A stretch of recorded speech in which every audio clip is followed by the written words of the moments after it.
안녕하십니까. 자산이야기입니다. 최근 국토부에서 국회에 제출한 부정청약 10건 이상인 단지 현황이 나왔습니다. 이 단지들에서 적발된 부정청약은 총 140건인데요. 이 현황은 10건 이상의 단지들만 언급한 것이기에 더 많은 부정청약이 적발된 것으로 보입니다.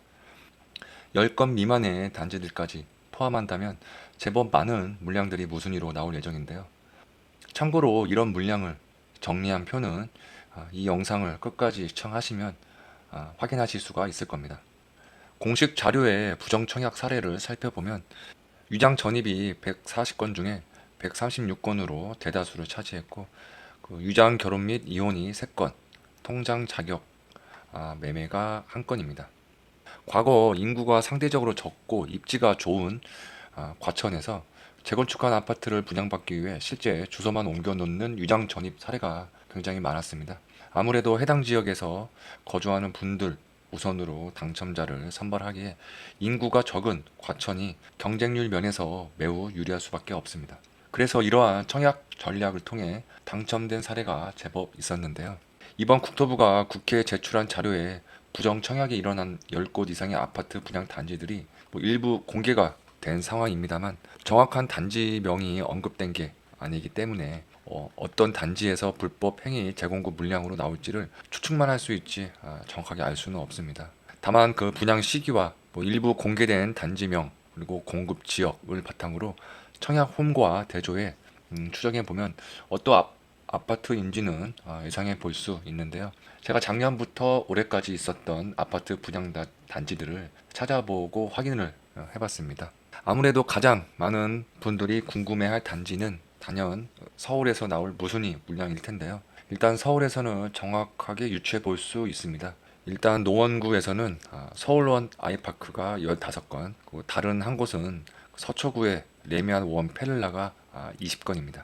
서초구 레미안이면 최근에 분양한 트리니 원도 해당될 수 있겠지만, 당첨자 발표가 11월 19일, 너무 최근이라 전수조사 시간이 부족하기에 거의 100%가 레미안 원 페릴라가 여기에 해당됩니다. 그 다음 경기도에서 나올 단지를 확인해 보면은 고양시에는 고양 장항지구 S1 블록이 11건, 파주에서는 제일풍경채 운정 10건, 화성에서는 동탄 2 신도시 동탄역 대방 엘리움 15건, 인천시에서는 레미안 송도역 센트리폴 21건, 그리고 검단에서 나올 11건의 단지는 작년과 올해 분양한 단지가 그래도 경쟁률이 제법 있었던 단지가 2개로 추려지는데, 일단 한 개는 검단 호수공원역 중흥 S클래스, 나머지는 검단 아테라 자이를 예상해 볼 수 있습니다.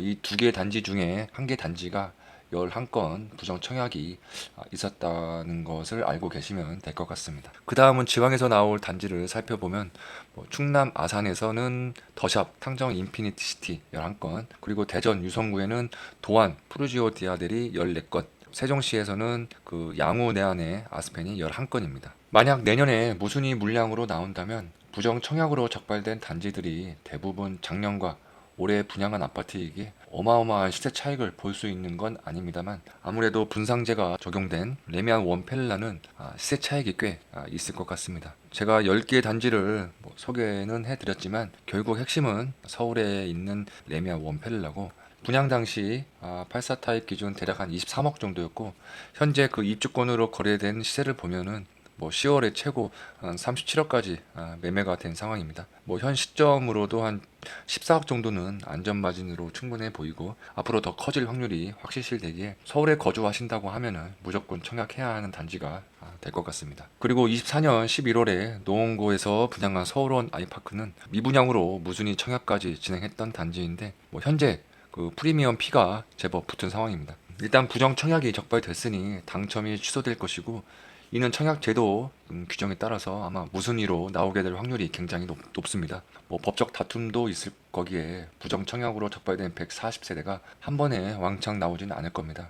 과거에는 무순위 물량은 그 유주택자도 청약이 가능하다 보니 로또급의 시세 차익이 있는 단지일 경우 많은 분들이 청약을 했었기에 서버가 마비되는 경우가 몇 번 있었습니다. 이런 이유와 무주택자에게 기회를 더 주기 위한 정부의 방침으로 최근에 바뀐 청약 제도에서는 이제 무주택자만 청약을 할 수 있게 좀 바뀌었습니다. 그리고 여기에 지자체 권한으로 지역도 제한을 둘 수 있게, 그 지역에 살지 않으면 뭐 아무나 청약을 할 수 없게 돼버렸습니다. 그러니 어떻게 보면 청약 당첨이 희박한 무주택자분들에게는 이러한 물량들에 더 많은 관심을 갖고 기회를 삼아야 합니다. 참고로 부정 청약으로 확정되면 뭐 형사 처벌은 물론이고 계약 취소 및 계약금 몰수, 그리고 10년간 청약 제한 등 강력한 조치를 할 예정입니다. 뭐 정작 실제로 당첨될 수 있었던 분들이 이런 불법 행위를 저질러 당첨된 분들 때문에 일생일대의 내 집 마련을 할 수 있는 기회를 놓치게 되는 상황으로 큰 피해를 입게 되는데요. 좀 더 수위 높은 불이익 또는 제재가 시급해 보입니다. 한 5년가량 블로그나 다양한 SNS를 통해 아파트 분양 소식을 전해드리고 있습니다. 내년에도 이런 알짜배기 분양 단지들의 정보를